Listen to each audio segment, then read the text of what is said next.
Isn't that story? Who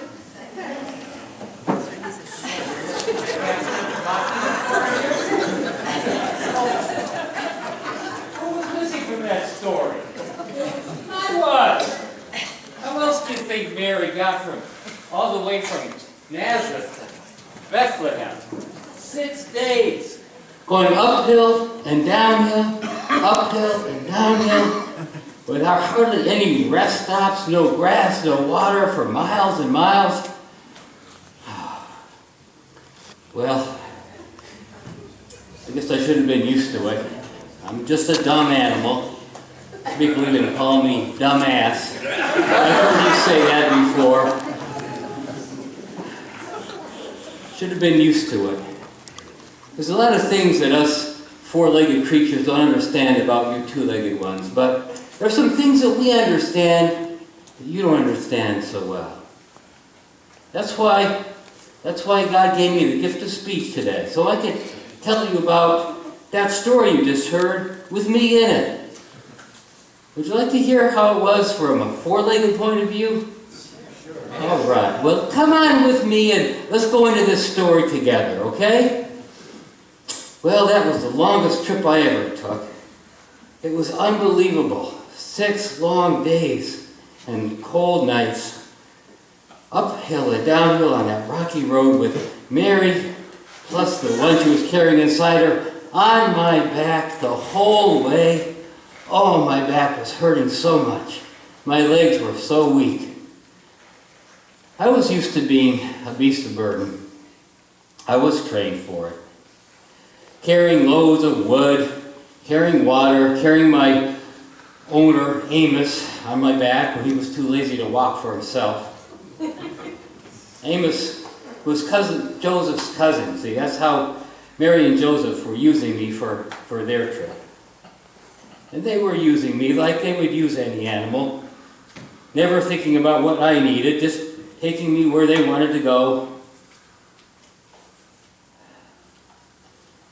But I still remember a long time ago when I was a free colt. Oh, yes, I remember those days. There were times when I just get this itch and urge to just trot around and prance and run wherever I wanted to, whenever I wanted to. It was the greatest feeling of having the sun on my back and the wind in my face and running and feeling that life just all in me, and I was life itself. It was beautiful. It was good. Hee-haw! Hee-haw! Hee-haw! Oh, it was good. Oh. I wondered why I couldn't get my mother to run and prance with me. She just looked at me with sad eyes. Well, I soon enough found out why. One day, Amos and his sons came into the yard. I got a little closer to my mother. I didn't like Amos. And he slipped a rope around my neck. And he and his sons began pulling me away from my mother. Yeah! Yeah! Yeah! My mother started crying back and following. Yeah! I strained and pulled and kicked, but they kept pulling me. And Amos got a whip and he started lashing my mother's face to drive her back. And they pulled me all the way out to a field. They tied the rope to a tree. And then they wrestled me to the ground. And they began to tie my feet and all my feet together. And I strained and I wriggled and I writhed and I cried out, ah! Ah! Ah! It did no good. And after a while they began to beat me when I cried out. They didn't like that. They beat me and my mother was crying back. And I strained and I tried with all my might to get free. Oh, I went on for hours. Until finally, I had no strength left to fight. I had no courage left to call out.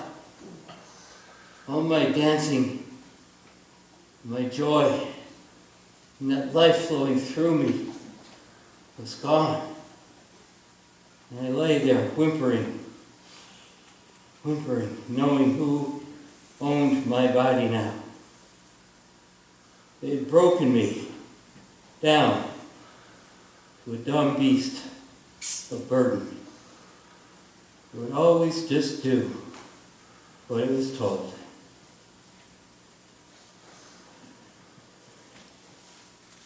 So that's how I came to be gliding along that road to Bethlehem with Mary on my aching back.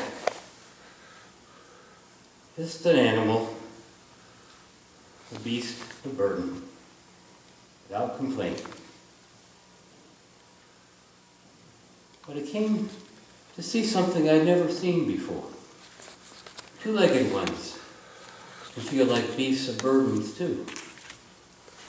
Mary and Joseph seemed to be struggling under the loads they were carrying. Mary said, why, Joseph, why did I have to make this trip? Why couldn't I stay home?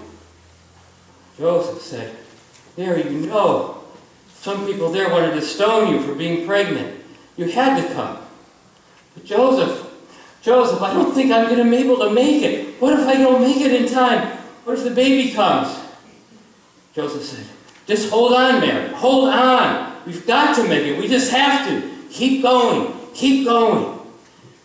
But Joseph, I'm trying. And Joseph had this burden too. Why? Why did you have to get pregnant now of all times? Who is this Caesar that makes us have to go to so far away to pay taxes and to register? How does he have the right to do that to us? Who are these Romans that can push us around like this? Where is God when we need him? Where is God when his people need him? Where is God when we need him right now? I've never seen two-leggeds like that before. Feeling like dumb animals owned by somebody else, carrying their burdens too. It was such a long, weary trip.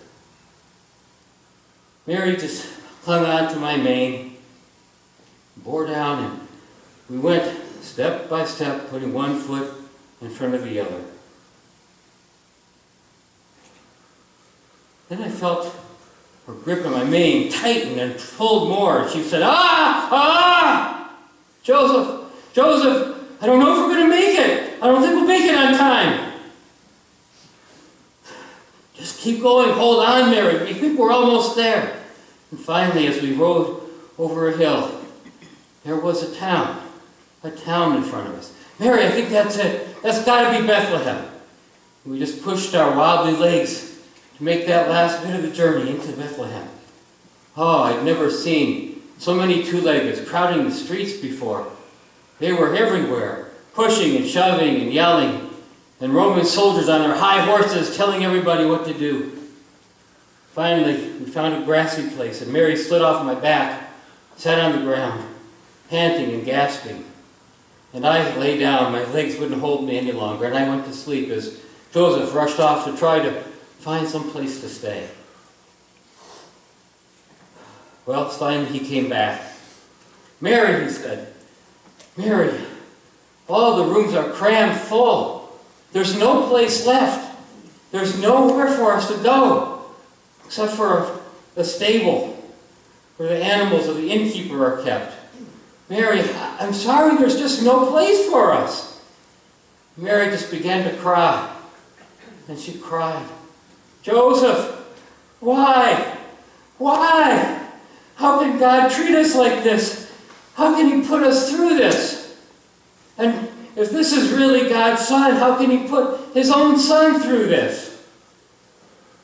Joseph was pulling on my rope, getting me to stand up. And Mary climbed back up on my back one more time as Joseph practically dragged me through the streets, hurrying us to the place where at least we could find some shelter.